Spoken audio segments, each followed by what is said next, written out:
tous et bienvenue dans Scientastique, l'émission qui vous transporte, vous fait rêver, vous surprend et vous parle de la science, du présent et du futur de façon vraiment scientastique. Et quand je dis que l'émission vous transporte, je n'exagère pas, puisque ce soir, je vais carrément vous amener dans l'espace. Et oui, depuis Neil Armstrong, qui avait posé le pied sur la Lune, en prononçant le mythique « un petit pas pour l'homme », un grand pas pour l'humanité, eh bien tous les hommes rêvent de s'envoler vers une destination spatiale. Un rêve fou, mais de plus en plus accessible, comme on va le découvrir aujourd'hui dans cet épisode dédié au tourisme spatial. Allez hop, c'est parti, un petit pas pour moi, un grand pas pour Scientastique. Besoin d'une remise à niveau sur le tourisme spatial? Scientastique va tout vous expliquer. Partir à la conquête des autres planètes? Est-ce encore un rêve ou une réalité proche? Première étape, se mettre dans la peau d'un astronaute. Alex en fera l'expérience et nos testeurs marcheront sur la Lune. J'ai vraiment l'impression de partir. Vous allez découvrir les derniers projets les plus fous de conquête spatiale. À quel horizon l'homme ira en vacances dans l'espace? Nous avons rencontré un Français qui s'apprête à partir. Vous dites vivement demain, quand est-ce que j'y vais? Voilà. Marion nous retracera l'histoire de la conquête spatiale. On est un peu plus près des étoiles. Bruce sera en apesanteur ou pas. Se retrouver en situation de totale apesanteur, eh ben ça n'existe pas. Eddie Koch, lui, a décidé d'envoyer sa copine dans l'espace. Attention, décollage immédiat. Alors, vous l'avez compris, on va s'interroger sur l'état actuel de la conquête spatiale. Et surtout, on va essayer de comprendre quand est-ce que nous, simples terriens, nous pourrons partir tout là-haut ou même demander la nationalité martienne. Alors, pourquoi rêve-t-on d'aller tout là-haut? Le tourisme spatial, qu'est-ce exactement? Pour bien commencer l'émission, nous allons accueillir la truculente, hilarante, succulente professeure Séclin qui va répondre à ces questions dans son Quesaco, si elle est là. Marion? Ah Alex, t'es là. Alors, ça tombe bien. Qu'est-ce que tu penses cet été de La Baule, plage ensoleillée, glace, homme en maillot de bain? Ou alors l'espace, calme, détente, nourriture déshydratée et Thomas Pesquet en combi? Je me suis rendu compte d'un truc, c'est que l'être humain n'est jamais satisfait. Alors on a beau avoir découvert des super pays, eh ben non, il veut se balader dans l'espace et tout ça juste pour prendre des selfies avec la Lune. Alors bon, tu vas me dire, oui mais l'espace c'est grand, c'est pas bruyant, ça fait des jolies photos souvenirs et on est un peu plus près des étoiles. D'accord, effectivement, mais est-ce qu'un voyage en Islande c'est pas tout aussi sympathique? Sur la planète Terre, on est entre 7 et 7,5 milliards, je pourrais pas te dire exactement, je sais que compter jusqu'à 6439. Ensuite, à 10 000 mètres d'altitude, on a à 7 secondes précises à peu près 1 million d'âmes qui sont dans un avion. À 400 km d'altitude au-delà de l'atmosphère terrestre, on a 5 ou 6 personnes qui se trouvent actuellement dans l'ISS, la Station Spatiale Internationale, une sorte de bureau-labo, mais très très loin. Chérie, je vais au bureau. Non, m'attends pas pour le dîner, j'en ai pour 6 mois et demi. D'ailleurs, il y a pas très longtemps, dans le labo, il y avait Thomas Pesquet. Non, tout qui m'accroche. Un Français qui postait très souvent des photos sur les réseaux sociaux, comme quoi on peut être à 400 km d'altitude et être connecté. Et sinon, l'humain a aussi envoyé quelques sondes automatiques pour voguer dans l'espace et nous envoyer des informations. La plus ancienne, c'est Voyager 1, elle a été envoyée en 1977. Et elle fonctionne toujours. Alors tu vois, envoyer des trucs dans l'espace, c'est un peu le dada des terriens. Les plus assidus, ce sont la Russie et les États-Unis. On dirait des gros bébés qui veulent jouer à celui qui envoie le plus de trucs dans l'espace. La Russie commence et envoie dans l'espace Spoutnik, un satellite qui sert à rien. Ah si, non, pardon, il fait bip bip et il permet à la Russie de se la péter un max. Ensuite, la Russie envoie une chienne dans l'espace, Laika, trouvée dans les rues de Moscou. T'imagines, t'es un chien errant et là, paf, tu te retrouves à côtoyer les étoiles. Comme quoi, il faut croire en ses rêves. Elle est morte quelques heures après le décollage, mais elle aurait déclaré... Ensuite, la Russie envoie encore quelques chiens qui, eux, sont tous revenus vivants. Les États-Unis contre-attaquent en envoyant des singes. Et c'est en 1961 que la Russie envoie le premier homme dans l'espace, Youri Gagarin. Et c'est également la Russie qui envoie en 1963 la première femme dans l'espace, Valentina Tereshkova. C'est drôle parce que quand il s'agit de faire des trucs rigolos, c'est toujours les hommes et les chiens qu'on envoie en premier. Et là, en 1969, c'est l'Américain Neil Armstrong qui foule la Lune de son pied gracieux. Ah, ça vaut bien 2 points en plus quand même. Tu crois que c'est fini après une femme, 2 hommes et une petite poignée d'animaux? Mais pas du tout. Depuis, 500 professionnels sont déjà allés dans l'espace. Parmi eux, à peine une cinquantaine de femmes et 10 Français. Comme quoi, si on arrive un jour à conquérir l'espace, c'est pas demain la veille qu'on aura la parité, même au-delà de l'atmosphère terrestre. Mais il y a aussi eu 7 astronautes non professionnels qui ont eu la bonne idée de partir en vacances dans l'espace. Bon, je te cache pas qu'ils avaient quelques millions sur leur PEL parce que c'est pas aussi donné qu'un aller-retour Paris-Caen en TGV. Ou en train choral. Alors, pourquoi aller dans l'espace? Personnellement, je connais déjà très mal mon quartier, donc je trouve ça un peu fou de vouloir aller découvrir ce qui se trame au-delà. Mais bon, comme l'être humain a déjà presque tout conquis à quelques fonds marins près, c'est normal qu'il ait envie de pousser la découverte aussi loin. Pourquoi pas à terme aller habiter sur Mars? Faudra penser à bien faire gaffe quand on découvrira les habitants d'une autre planète, à pas faire comme Christophe Colomb, parce qu'on va se retrouver avec les Indiens de Mars. Ce serait ballot. Pour les philosophes, l'exploration c'est le propre de l'homme, l'homme qui vit grâce à son imaginaire. Il a donc besoin d'explorer, de s'évader, de se balader quoi. Alors Alex, cet été, la Baule ou l'ISS? Merci Marion. Je pense que je vais aller sur Saturne. Ben oui, parce que Saturne part rond dans ma tête. Non, mais enfin bon, on peut pas encore y aller, donc j'irai peut-être plutôt visiter les paysages martiens du Grand Canyon. Ouais, parce que là-bas c'est un petit peu comme dans l'espace. Personne ne m'entendra crier, si jamais je crie. Et puis tiens d'ailleurs, est-ce que vous savez ce que c'est que l'espace? Oui, c'est une voiture, très juste, mais ce n'est pas tout. L'espace, c'est tout ce qui se trouve à plus de 100 km au-dessus de nos têtes. C'est une frontière imaginaire qu'on appelle la ligne de Kármán. Et puis juste avant ça, on a l'atmosphère. Regardez, je vais vous montrer notre belle planète. Tac. Ouh, ça surprend. Voilà la belle planète bleue, notre planète. Et on voit très bien la couche de l'atmosphère, cette espèce de couche bleue que vous avez tout autour et qui nous protège des rayons ultraviolets du soleil. C'est grâce à cette couche d'atmosphère qui fait 600 km de haut qu'on ne grille pas comme des bons steaks sur une bonne petite pirate. C'est d'ailleurs grâce à elle aussi que notre planète abrite la vie. Et a priori, c'est la seule planète de tout le système solaire avec la vie jusqu'à la preuve du contraire. D'ailleurs, est-ce que vous connaissez toutes les planètes du système solaire? Non? Eh bien écoutez, je vais vous proposer un moyen mnémotechnique très simple pour vous en rappeler. Rappelez-vous toute votre vie de cette phrase: mon vieux toutou Médor joue sur un nuage pluvieux. Oui, alors non, je n'ai pas pété une durite cosmique. Il faut se rappeler en fait de la première lettre de chacun des mots de cette phrase. Regardez, je vais faire apparaître le soleil. Hop, petit soleil, qu'il est là, qu'il est beau, et toutes les planètes de notre système solaire. Alors on se rappelle la phrase: Mon pour Mercure, vieux pour Vénus, toutou pour la Terre, Médor pour Mars, joue pour Jupiter, Sur pour Saturne, un pour Uranus, nuage pour Neptune, pluvieux pour Pluton, qui est tout là-bas, tout au bout, alors qui est plus vraiment considéré comme une planète, mais que je vous ai mis quand même pour le fun. Alors maintenant, pour bien visualiser les distances, on va imaginer que je vais mettre tout ça sur un terrain de foot imaginaire. Regardez. C'est beau, c'est la technique.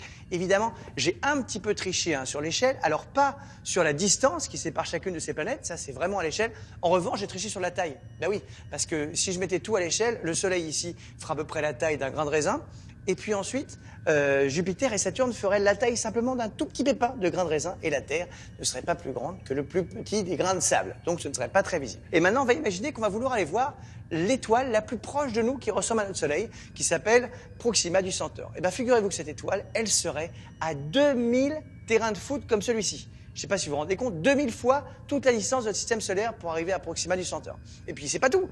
Tout ça c'est pour vous faire réaliser l'immensité de l'espace. En effet, l'espace serait composé de 1000 milliards de galaxies dans tout l'univers, ce qui au total s'étalerait sur, accrochez-vous, bouclez vos ceintures, 1 million de milliards de ces grands terrains de foot, qui eux-mêmes correspondent à 200 milliards de nos propres terrains de foot.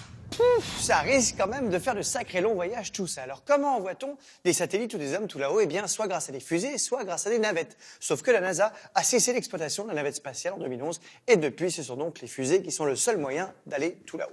Et je vous propose de découvrir la plus célèbre d'entre elles en nous rendant à la Cité de l'Espace à Toulouse, au pied de la légendaire Ariane. Ah, on se sent tout petit quand même, hein? Mais il faut se faire tout petit pour aller dans l'espace, vous comprendrez plus tard. Eh ben oui, bonjour Philippe, je vous présente monsieur Philippe Dronot, l'un des directeurs de la Cité de l'Espace. Alors Philippe, c'est quand même impressionnant cette immense machinerie. Comment est-ce qu'elle atterrit à Toulouse? Ouais, non, c'est une maquette à l'échelle 1, grandeur nature. Alors grandeur nature, c'est-à-dire ça fait combien de haut, Ariane? 53 mètres. D'accord. Comment est-ce que ça marche, Ariane, Philippe? Parce que j'imagine qu'il faut une puissance incroyable pour décoller comme ça à la verticale, pour s'extraire de l'attraction terrestre. Est-ce que tu peux tout nous expliquer?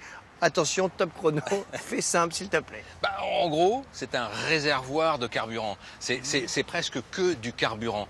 Un lancement de fusée, c'est une explosion maîtrisée pendant 20 minutes. Donc ça va être au centre de l'eau, tout simplement. Ah, de l'eau? De la vapeur d'eau. Comment ça de l'eau? Si moi je jette de l'eau, je vais pas décoller. Il faut de l'oxygène liquide et de l'hydrogène liquide. Alors ça crée de l'eau, H2O. C'est simplement ça. C'est de la vapeur d'eau à très haute pression qui est poussée par le moteur très loin. Mais par contre sur les côtés, c'est de la poudre qui va permettre de s'extraire dans les 2 premières minutes, disons, de la partie la plus compliquée du vol spatial.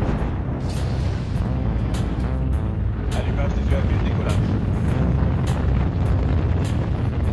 D'accord, et alors quand ça décolle, t'as d'abord donc les 2 gros réacteurs sur le côté, donc avec la poudre comme tu dis, et alors eux une fois qu'ils ont fini de au bout de 2 minutes, ils s'en vont. Ils s'en vont au bout de 2 minutes, on les éjecte. C'est très ça va rapide, très vite. mais on est déjà à près de 50 km d'altitude.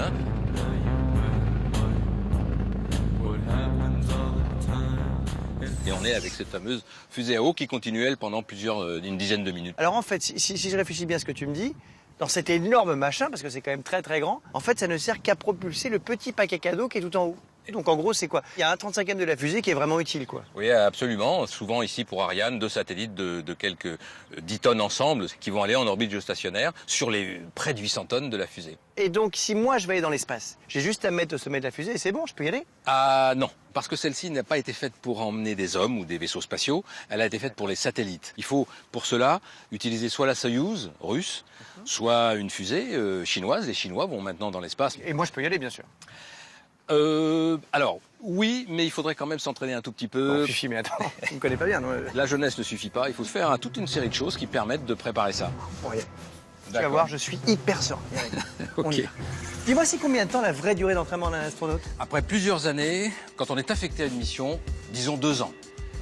Ça peut être un peu plus court pour un touriste qui n'a pas grand-chose à faire dans l'espace. Ah, bah, c'est parfait. 6 mois, Ah oui, c'est quand même long. c'est quand même long. Bon, je vais commencer par le fauteuil. Hein. Ok. Alors c'est ça ton fauteuil de cosmonaute là? Bon, c'est pas si mal finalement. Ok, Philou, alors c'est quoi le principe? Le siège va tourner. À un moment donné, on arrêtera le siège. Et là, tu gardes les yeux fermés et tu me dis ce qui se passe. Ah bah attends. Ah bah là ça va. Hein. Tu me fais tourner la tête, mon manège à moi, c'est tout. Là j'ai vraiment l'impression de partir. Je suis dans l'espace.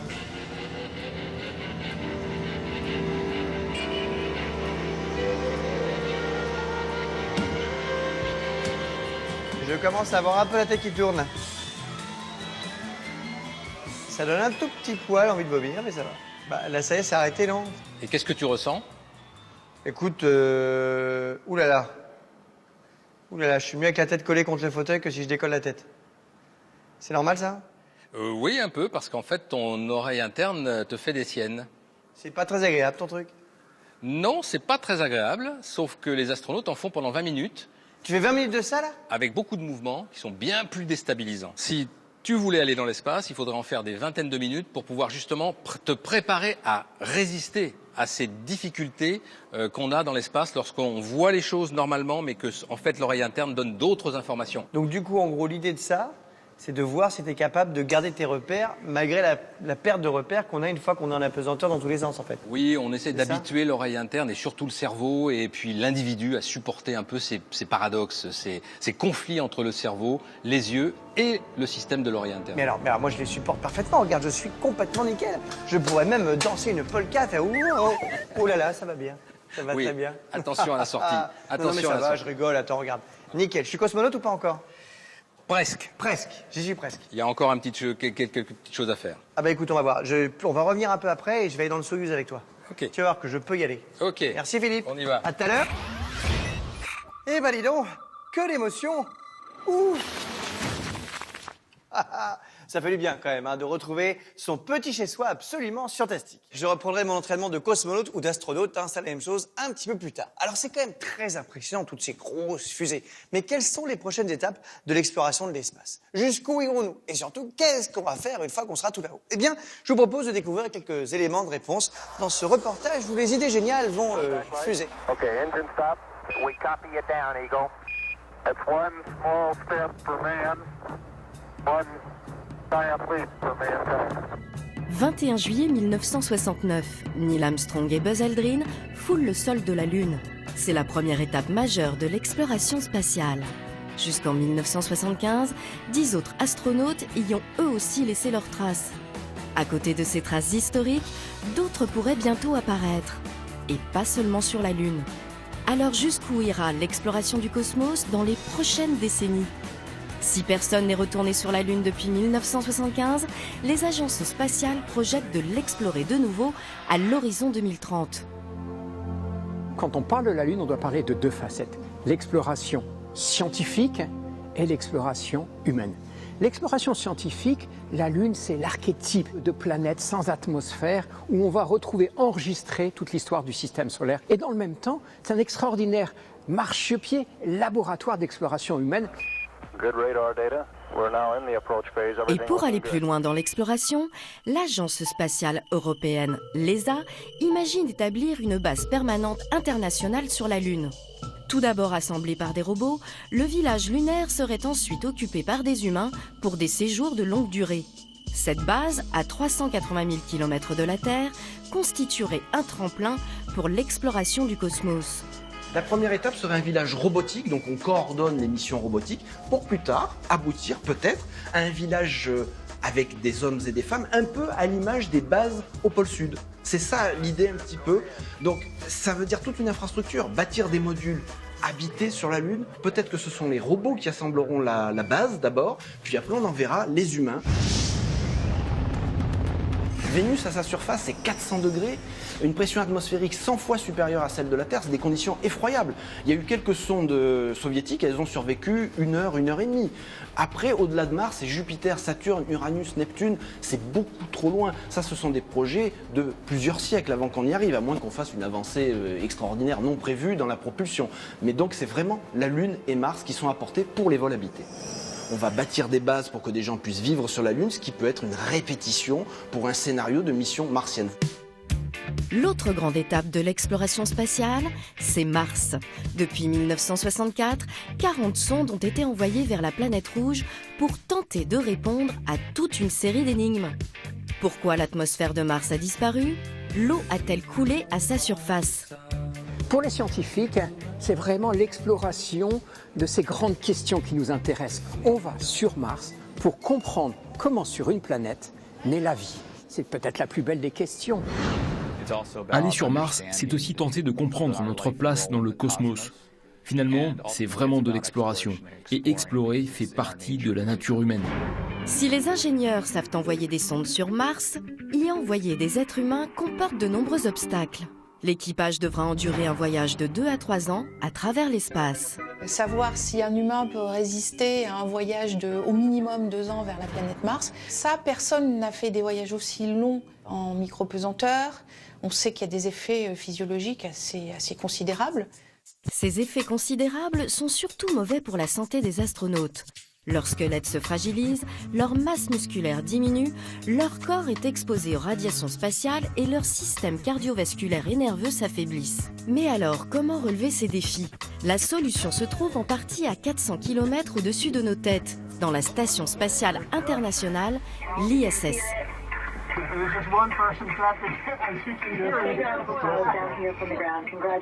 Depuis l'an 2000, plus de 220 astronautes se relaient dans ce laboratoire en apesanteur pour préparer le futur de l'exploration spatiale. La Station spatiale internationale, à l'heure actuelle, les équipages restent 6 mois à bord. On a déjà une idée de ce qu'il faut faire pour qu'un être humain reste en bonne condition physique lors d'un vol de longue durée.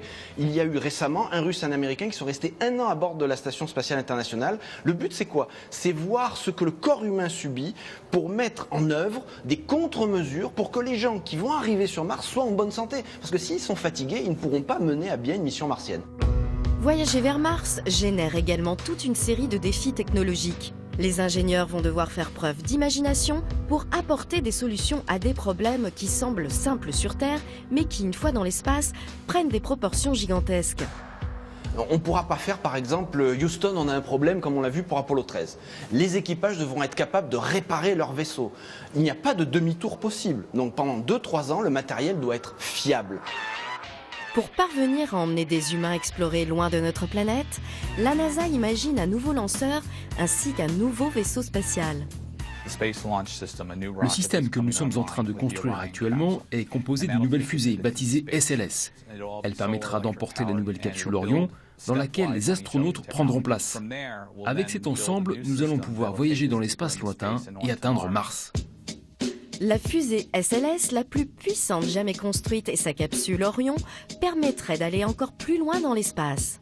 Alors peut-on imaginer des astronautes explorer d'autres planètes dans un futur proche ?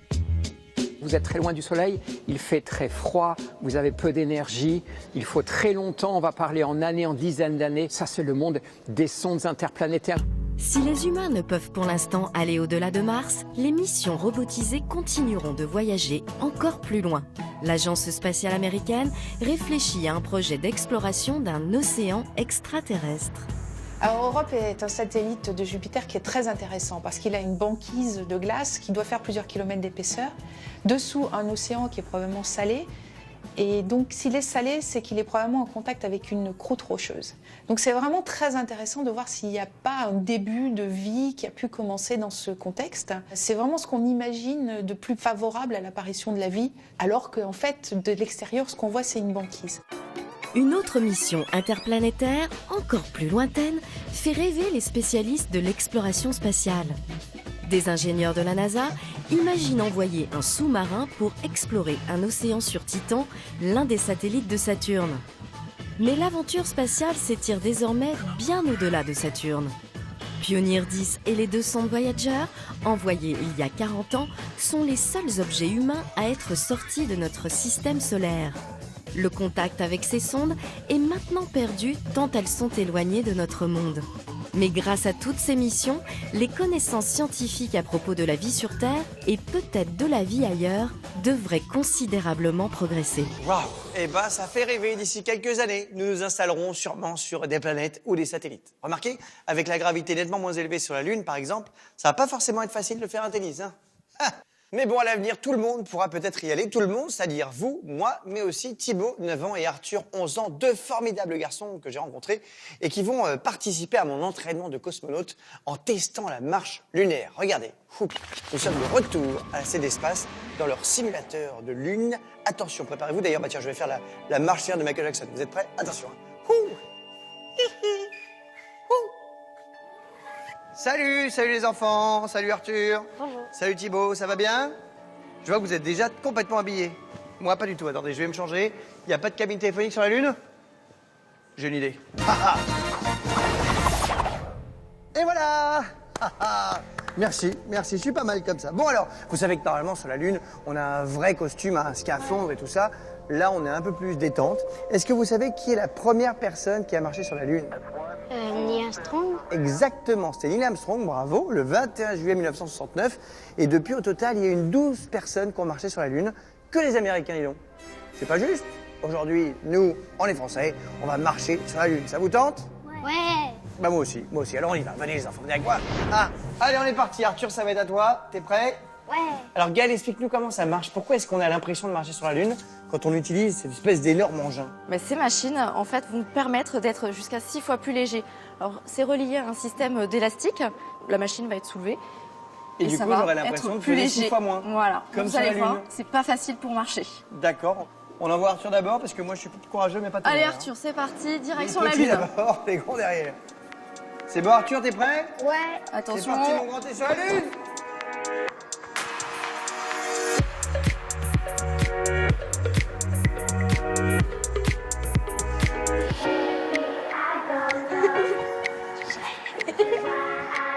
C'est trop bien. Ça donne vraiment envie d'aller sur la Lune. J'arrive. Hop. T'as vu comme je saute? Oh regarde. Ouah. Oula, ça fait flipper. Attends, je t'attrape. Ouh, attends, on s'attrape. Bonjour. Check. Hop là, enfin le check lunaire, t'as vu, c'est classe quand même. On peut danser aussi peut-être. Ouais. La la la, la la la, j'ai demandé à la lune. Et là, peut-être qu'on est en train de traverser le golfe de l'amour ou les marais de la putréfaction. Bah là, c'est pas maintenant, tu vois. Et là, ça y est, bienvenue sur Terre. Eh ben merci, on est de retour, on est content d'être de retour sur Terre. On va s'en aller. Et moi, je vais retourner sur mon petit plateau à Paris, les garçons. Je vous laisse. C'était un plaisir. On se revoit peut-être sur une autre planète. Hein? Bientôt. Au revoir. Et hop. Bon, ça marche moins bien, mais ça fait quand même du bien de se retrouver sur la terre ferme et puis en civil. Même si je l'avoue, j'adorerais me retrouver dans l'espace comme ça, à flotter en apesanteur. Et puis, vous aussi, j'en suis sûr. Alors la vraie question, c'est est-ce qu'il y a des endroits où l'on peut être en apesanteur sur la Terre, ressentir les effets incroyables d'une flottaison permanente? S'il y a bien une personne sur cette planète qui connaît la réponse, c'est mon ami Bruce. Salut. Tu sais que t'étais particulièrement gracieux sur la Lune? Ouais, je te remercie, mais j'ai aucun mérite. Hein. On est beaucoup plus léger là-haut. Ça donne envie de manger plein de burgers et plein de frites. Ouais, mais tu sais que là, pour le coup, si t'avais été en orbite dans l'espace, là, carrément, tu pesais plus rien du tout. Ah, mais je peux pas, à moins d'aller sur la station spatiale. Ou alors, est-ce qu'il y a un endroit sur Terre où on peut annuler la gravité? C'est faisable, ça? Alors, la gravité, c'est une des forces de l'univers qu'on ne sait pas à proprement parler annuler. C'est-à-dire la gravité ou la gravitation, si on veut être plus précis, c'est ce qui fait quand vous avez deux objets massifs dans l'espace, eh ben ils s'attirent l'un l'autre. On connaît pas de force qui fasse pile le contraire. On connaît pas de force qui fasse que deux objets massifs dans l'espace se repoussent. Ah, c'est-à-dire par exemple en magnétisme, si on a deux aimants qui s'attirent, il suffit d'en retourner un pour que d'un coup ils se repoussent. Non seulement ça, mais qui plus est, la portée de la gravitation est infinie. C'est-à-dire que si vous regardez une étoile dans le ciel, n'importe laquelle, et quelle que soit sa distance, eh ben cette étoile vous attire au même titre que le Soleil ou la Terre. Mais nettement moins fort par contre. Hein. Ah ouais, nettement moins. Quoi. Et du coup, se retrouver en situation de totale apesanteur, c'est-à-dire sans aucune gravité, eh ben ça n'existe pas. C'est bidon. Ah ben non seulement c'est bidon, mais même dans l'espace ça n'existe pas. C'est-à-dire ça n'existe pas dans l'univers. Mais attends, et Thomas Pesquet alors? Et tous les astronautes qui sont à la station spatiale? Eh ben ils sont toujours soumis à la gravité terrestre. Et je dirais même plus, quasiment autant que nous sur Terre. Et là vous allez me dire, mais alors, comment flotte-t-il? Comment flotte-t-il? S'il est vrai qu'on ne connaît pas de force à même d'annuler la gravité, on sait parfaitement en compenser les effets localement. Sans rentrer dans le détail, la gravitation, c'est comme une accélération ressentie constamment. Eh ben, si on est dans un environnement qui lui-même est accéléré dans la même direction et avec la même intensité, eh ben alors nous, on ne ressent plus les effets de la gravité. Oula, j'ai rien compris. Ok, imagine, tu sautes d'un avion, mais il n'y a aucune résistance de l'air. Ça n'existe pas, hein, mais c'est un jeu de l'esprit. Tu tombes. Mais si tout autour de toi, il y a une cabine, comme une cabine d'ascenseur par exemple, eh ben elle tombe aussi. Et elle va tomber à la même vitesse que nous. Ce qui fait que nous, à l'intérieur de la cabine, on n'est pas plus attiré par le sol de la cabine que par le plafond de la cabine. Et donc on flotte. Ça donc c'est la microgravité. Exactement. C'est ce que permettent les vols paraboliques qui simulent une chute libre sans résistance de l'air, mais avec en plus la sécurité d'un atterrissage en douceur. Ok, mais du coup les gars, en orbite, comment ils flottent? C'est exactement la même chose que pour un vol parabolique. La trajectoire de la Station Spatiale Internationale est telle que l'accélération ressentie y est nulle. Pour elle comme pour ses occupants. Et donc ils flottent. Ah mais du coup c'est béton. Du coup, si on parle de retirer la pesanteur, c'est bidon. Et on ne sait pas faire, sinon c'est bidon. Voilà. Mais si on parle de simuler un environnement dans lequel on ne ressent plus les effets de la gravité, alors là c'est totalement béton. Et c'est même plutôt cool. Oui, tu m'étonnes. Merci Bruce, hein, c'était très clair. Et en parlant de cet avion qui fait des vols paraboliques, hein, l'avion 0G à Toulouse, eh bien sachez que Tom Cruise l'a utilisé pour son dernier film, La Momie, et que le résultat est vraiment bluffant. Alors bon, attention quand même, hein, les enfants, le film fait un petit peu flipper. Mais bon, évidemment, tout ça n'est pas comme dans voyager dans un avion tout confort. Hein. Le voyage spatial, c'est encore loin d'être funky. La preuve, je vous emmène découvrir le moyen le plus tendance pour voyager actuellement, le magnifique vaisseau Soyouz. Oh là là, qu'il est beau. Et je vais rejoindre l'ami Philippe. Philippe, tu es toujours directeur de la Cité de l'Espace. Ah oui, absolument. T'as pas changé de travail? Non. Tout va bien. Alors on est donc au pied de ce vaisseau, un magnifique vaisseau Soyouz. Donc là maintenant, si on va aller dans l'espace aujourd'hui, c'est le seul moyen. À part les Chinois, c'est le seul moyen. Mais pour aller vers la Station Spatiale Internationale, c'est le seul moyen. D'accord. En fait, alors comment ça marche? Parce que là, on voit qu'il y a 3 étages à peu près. Ce gros truc-là. Ouh, gros cas là. Ça sert à quoi? Ça, c'est tout le module de service. C'est une partie technique. Il n'y a pas d'homme, il n'y a personne. C'est les réservoirs, c'est de l'oxygène, c'est de la technique, c'est des batteries, c'est de l'énergie. D'accord. Au milieu, c'est l'habitacle.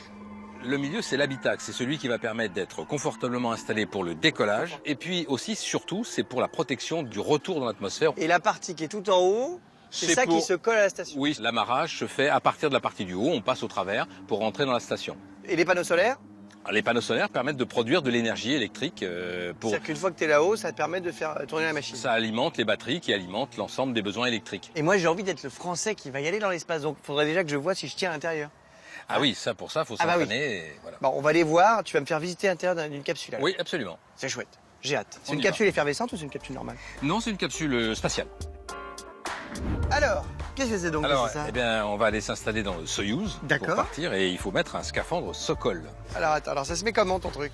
Alors, il faut passer les bras et la tête. Les bras et la tête. La voilà. Voilà. Je suis arrivé, non. Aïe! Oh! Oui, ça cogne. J'ai pris un coup de scaphandre. Ça cogne un peu. Ah! Ça fait flipper. Ah oui! Ah mais là, faut pas être claustrophobe en fait. C'est quand même un peu oppressant. Ça va aller, on va y arriver. J'ai l'air de quoi là, comme ça, vous me dites, hein? N'hésitez pas à réagir sur les réseaux sociaux. Si j'ai l'air stupide, dites-le moi. Hein. Twitter, hashtag Alex Alerio. Voyage quasi immédiat, Philippe. Alors on y va. Alors comment on rentre là-dedans? Alors je vais commencer, on s'accroche bien en haut et on pénètre dans la capsule Soyouz. Ah oui, tu te glisses en fait? Carrément, ok. Je vais faire pareil. Aïe, aïe, aïe. Ah, c'est mignon, dis donc. Voilà, mais ça va de mieux en mieux là. Attends. Plus on rentre, Mais plus on... à l'aise. Voilà, juste un cocon fait pour soi. Ah, le bonheur. Et là, on bouge plus.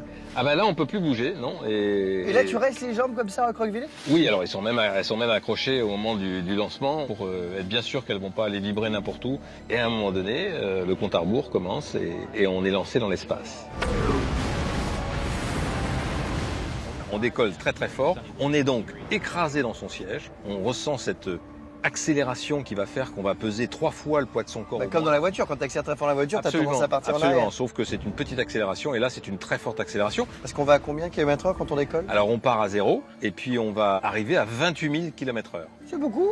En 8 minutes. C'est plus que la voiture. 28 000 km/h en 8 minutes. Et alors donc tout ça là, c'est le tableau de bord pour pouvoir agir sur le vaisseau. Oui, c'est le tableau de bord dans lequel on pilote l'ensemble des fonctions du vaisseau. Ces commandes permettent de pousser un petit peu avec des moteurs, de freiner, de tourner. C'est comme un jeu vidéo quoi. Ah oui, là on est très proche du jeu vidéo. D'ailleurs, il s'entraîne un peu sur des jeux vidéo. Enfin. D'accord, tac tac tac. Et le but c'est évidemment de te coller pile au bon endroit sur la station. Et alors ça, le petit nounours, c'est un élément de déco. C'est toi qui as mis ça là, c'est joli, remarque. Ah non, il y en a dans pratiquement tous les Soyouz, il y a un petit élément de déco comme ça, dont des petits nounours, parce qu'au moment où on va finalement être injecté dans l'espace, c'est le moment où le moteur s'arrête, alors tout d'un coup, on est en apesanteur, il n'y a plus de poussée, et à ce moment-là, c'est un des moyens, parce que comme on a des ceintures ici qui nous bloquent, on n'est pas du tout en apesanteur. Par contre, lui, il est en apesanteur, et donc il va aller se promener là-haut dans le Soyouz. C'est génial quand même. Ça fait flipper, mais c'est génial. Et bon, alors là, on va aller voir la station spatiale internationale, du coup. Alors, on est où, là, Philippe? Alors ici, on est dans Columbus, le laboratoire européen de la Station spatiale internationale. Là, c'est une maquette, évidemment, on n'est pas vraiment dans l'espace. Là, le sol est un vrai sol, mais en fait, dans la vraie Columbus, c'est comme ici, c'est-à-dire que tu as des tiroirs au plafond, oui, en bas, sur les côtés, parce qu'en fait, il n'y a pas de sens. Il n'y a pas de sens. Et à l'envers, à l'endroit, ici, on travaille sur les 4 faces. Et on utilise tout le volume. J'ai vu là tout à l'heure, en me promenant un petit peu, il y a ce qu'on mange dans l'espace. Alors là, je dois te dire que ça ne te fait pas rêver. Hein. Là, par exemple, vous avez du riz sauté aux crevettes. Voilà. Là-dedans. Oui. Qu'est-ce que c'est donc Comment ça marche-t-il? Eh ben, c'est parce qu'en fait, dans l'espace, on l'a vu avec les fusées qui sont c'est très cher d'emmener quelque chose dans l'espace. On n'a pas beaucoup de place. On retire toute l'eau. On retire toute l'eau d'un produit et il devient extrêmement léger. Dès qu'on a remis avec un système de l'eau chaude dedans, là ici, il faut rajouter par exemple pendant 10 minutes 80 grammes d'eau, eh bien on va avoir une excellente matière qui va être bonne, qui va être très bonne. Et puis surtout, on fait en sorte, surtout, qu'il n'y ait aucune bactérie. C'est bien plus grave dans l'espace d'être malade que sur Terre. Il n'y a pas de médecin, forcément. Il n'y a pas forcément tous les éléments qui permettent de se soigner. Pour ça, on fait très attention à la nourriture. Bon, merci pour tout, Philippe. C'était génial. Hyper instructif. On a appris plein de choses grâce à toi. T'as donné envie d'aller dans l'espace. Merci. Au revoir. Vive l'espace. Salut. Oh là là, ouf, quelle aventure hallucinante. Je vais remercier encore une fois mon colloque interstellaire incroyable, l'ami Philippe. Alors c'est quand même très sympa tout ça, mais ce Soyouz est saut 1966 que le confort n'est pas optimal. Et s'il y avait une autre possibilité? S'il existait un moyen plus simple et peut-être même plus rapide d'aller tout là-haut? Une idée qui paraît folle, saugrenue, capillotractée, impossible, ridicule, débile, mais qui marche. Oubliez les fusées et les navettes spatiales. Le futur pour se rendre dans l'espace, c'est peut-être l'ascenseur. Selon ses concepteurs, un long câble devrait s'étendre sur plus de 96 000 km pour acheminer des personnes et des marchandises dans une station orbitale située à 36 000 km de la Terre. Cet ascenseur utilisera pour cela des cabines robotisées alimentées par des moteurs linéaires magnétiques. Et si le projet semble tout droit sorti d'un film de science-fiction, il est pourtant de plus en plus réaliste grâce à un matériau extrêmement résistant et léger, les nanotubes de carbone. Ces matériaux ont une résistance 1000 fois supérieure à celle de l'acier, mais ils ne pèsent qu'un 1/6 de son poids. Pourtant, la construction de l'ascenseur n'est pas tout à fait sûre d'aboutir, car pour le moment, on ne sait construire des nanotubes que de quelques centimètres de long. Mais si ce projet voit le jour, il pourrait permettre de faire voyager jusqu'à 30 personnes dans l'espace pour seulement quelques semaines ou quelques milliers d'euros. Espérons que d'ici là, ils auront fait des progrès en musique d'ascenseur. Oui, effectivement. Hein. Si le voyage dure quelques heures, la musique a intérêt à être au niveau. Moi, je pense que je mettrais du Calogero. On a pesanteur. Pardon. C'est quand même assez bluffant tout ça, et surtout on a l'impression que ça avance assez vite. Peut-être que nous aurons bientôt la chance de tous partir en vacances là-bas. Ah, on a tous une petite idée de comment pourrait être notre vie dans l'espace. Mais celui qui s'y sentirait le mieux, j'en suis sûr, tellement on a l'impression qu'il vient d'une autre planète, c'est la Midi-Coche. Mais tiens d'ailleurs, qu'est-ce que l'espace inspire à notre extraterrestre de l'humour? Midi-Coche? Hé Alex, t'as bien fait de t'entraîner à devenir un cosmonaute parce que bientôt on pourra faire du tourisme dans l'espace. Ou comme diraient les frères Bogdanov, aller au bled. Tu pourras même faire un Airbnb chez E.T.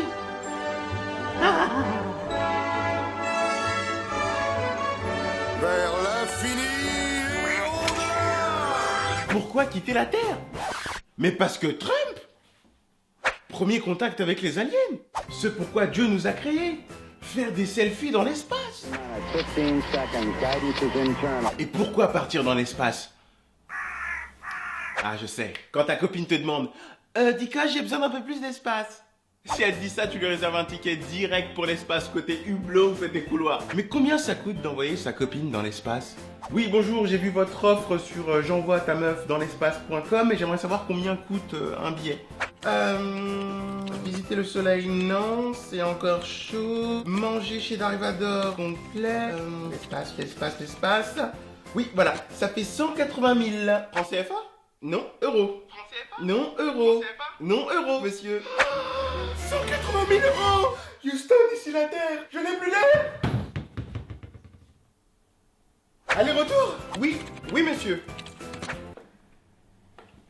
Mettez-moi un aller simple. Je prendrai le billet juste pour voir la tête de ma copine au décollage. En 2023, 4 astronautes atterriront sur Mars pour s'y implanter. Aucun d'eux ne reviendra jamais sur Terre. Ladies and gentlemen, tout vol que ce vol est un vol sans retour, ce vol. Décollage dans 5, 4, 3, 2, 1. Attendez! J'ai oublié mon chercheur! Mais attendez! Pourquoi il parle français, il parle russe? Poutine! Niet! On me fait demi-tour, Poutine! Niet! Mais qui ira sur Mars? Bah oui, on n'ira pas tous sur Mars. On veut pas voir vos sales gueules. Et puis on sélectionnera les meilleurs terriens. Parce qu'on veut pas donner une sale image de la Terre aux Martiens. On prendra que les filles les plus fraîches. Mars One, en fait, c'est un peu l'arche de Noé 2.0. Aujourd'hui, aller sur Mars, ça fait rêver. Mais demain, qui sait, Mars, ce sera comme aller en Tunisie. Ou à Melun, au bout de la ligne du RERD. T'étais où ce week-end? J'étais sur Mars. J'ai chillé sur la planète rouge. Bien sûr, aller sur Mars, ce sera dangereux. Mais c'est pas plus dangereux qu'aller en Thaïlande. Ça aussi, c'est un voyage sans retour. Bon, allez, Alex. J'ai assez plaisanté pour aujourd'hui.